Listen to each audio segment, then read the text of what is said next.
The next presentation will be provided by Gutierrez. He is a software engineer, principal software engineer working with Cray. Luis has been involved in hardware verification and software testing for over 15 years. He started his career at Intel, helping verify complex digital ASICs, AMS ASICs, moving on to pure logical CPUs later on. Going into such diverse sectors as custom verification ASICs, microcontroller CPUs and GPUs, and mobile phones. Over to you, sir. Thank you.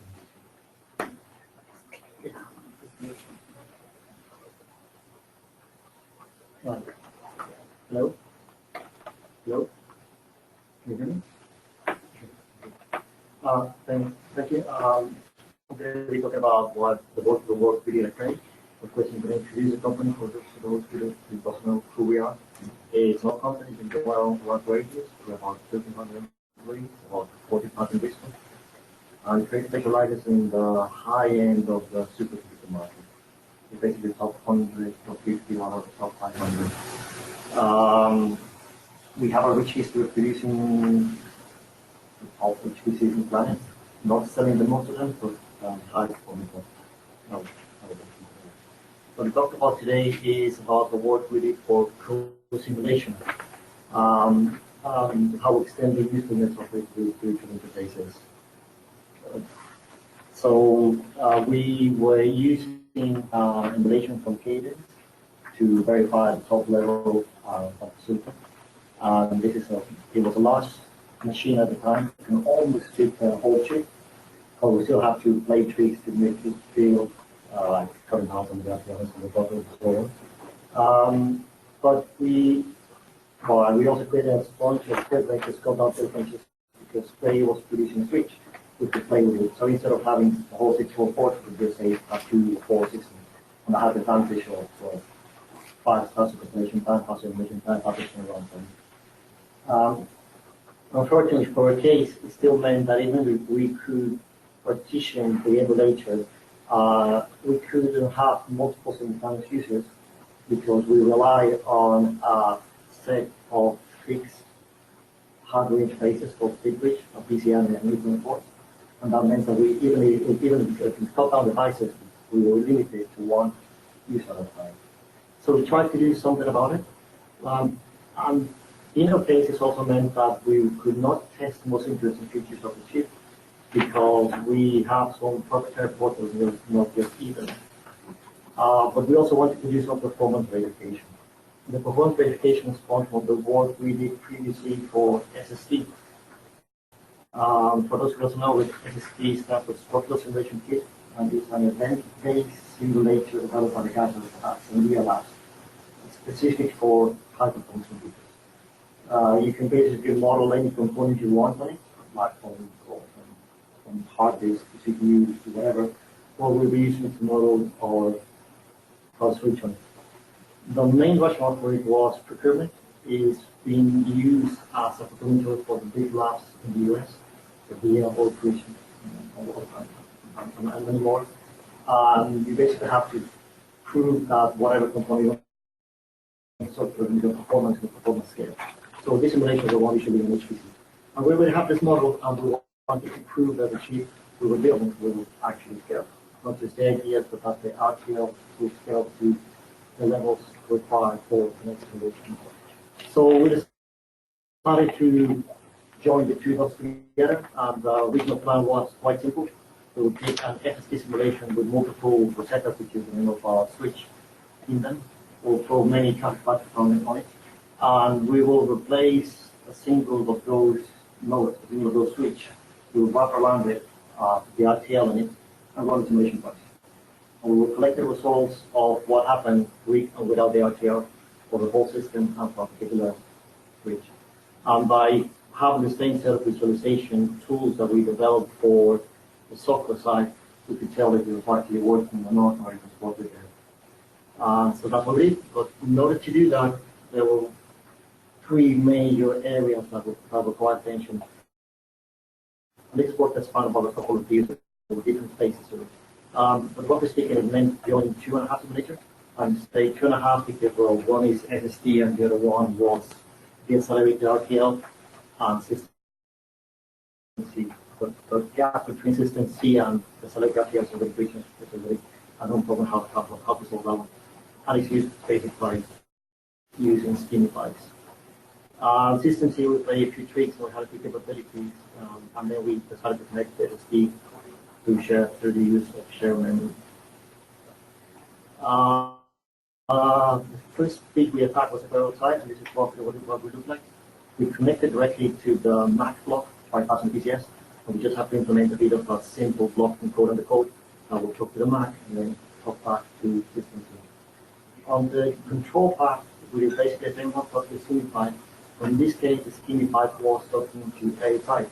We stripped out the PCI block to avoid the complexity of it, avoid having to have some sort of talking PCI really, and just speak quickly to AXI. It's meant that on the parallel side, we can scale this to any number of ports. So if we have a test bench with just 2 ports, it will very easy to scale this one or scale all the way to 600 ports. And on the control plane, by tapping directly into EXI, we limited the complexity of it. But we also play tricks with connectivity there, because we could address directly the test bench and do a chip reset or do some error injection on the Mac layer or change the latency or any sort of stuff like that. The only problem here was because we were in the EXI box, we didn't have access to all the intros capabilities of PCI. On the system side, we will have again schemified from one side talking to the RTL, and shared memory on the other side. It was threaded and talking to queues on them. The thread size on the scheme side was basically standard. It will stay the same through the lifetime of the project. But on the system C side, we could play more along. We, at various points, we implemented, for instance, a PCAP reader. So it's an easy way of storing the internet traffic that's flowing through the system and analyzing them through external and standard tools like Wireshark, or we could use standard tools like Optinap to drive traffic, standard internet traffic to achieve and validate that it's doing the right thing. We also connected that to Linux printer devices, so we could expose that to the Linux kernel which was running and do a feed from command line and have the RTL answer back, which is quite neat. And again, we could save all the traffic that was going to the pickup and do traffic analysis. On the control plane, at this level, all looks just like a simple read and write of a memory address. The simulation itself was sometimes synchronous and sometimes asynchronous. Most of the time was once it was carrying on transferring the packets, it had to be synchronous because the Mac expect the packets to be transferred to the machine. But at the beginning of simulation, it was more about configuring the chip and making sure that the SSD side of the simulation and the RTL were in sync. We could program the device synchronously, or we could leave the emulator running while we were talking to the actual speed switch without the PCI side here, without the control plane being simulated, and making sure that no packet was dropped by the PCI speed when there were not timeouts. And finally, on the SSD side, which is perhaps more complex, we will again be talking to the shared memory and serializing the serialization of packets that we were receiving.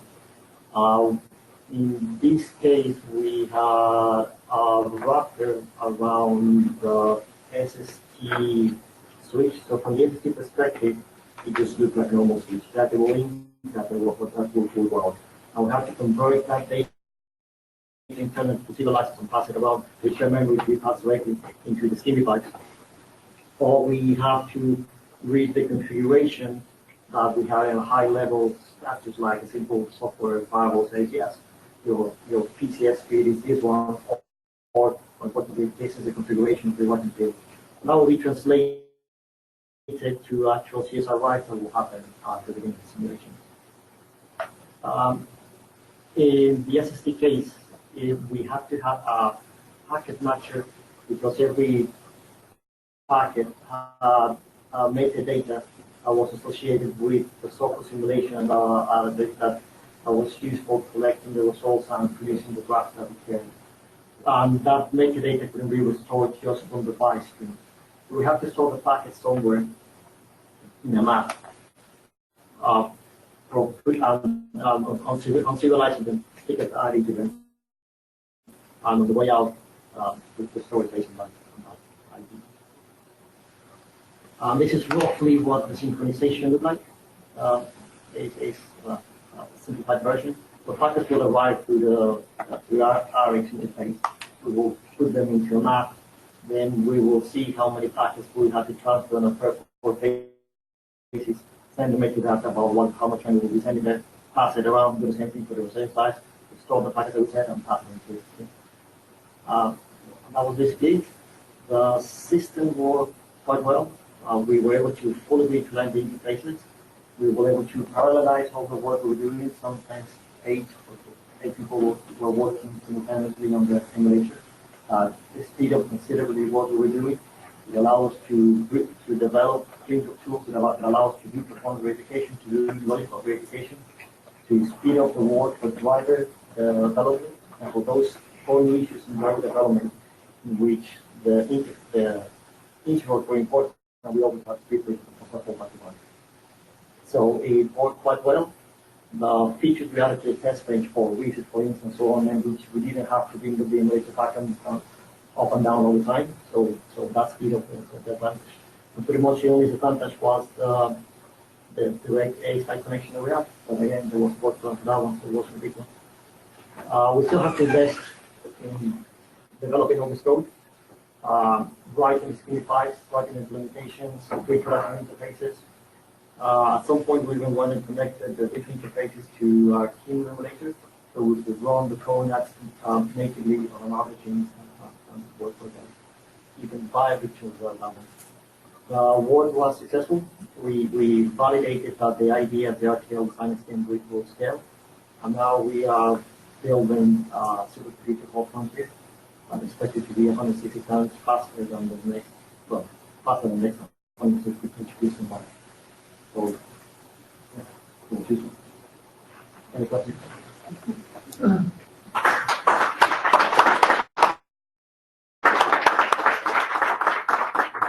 So, what drove your choice of emulator? We already have it.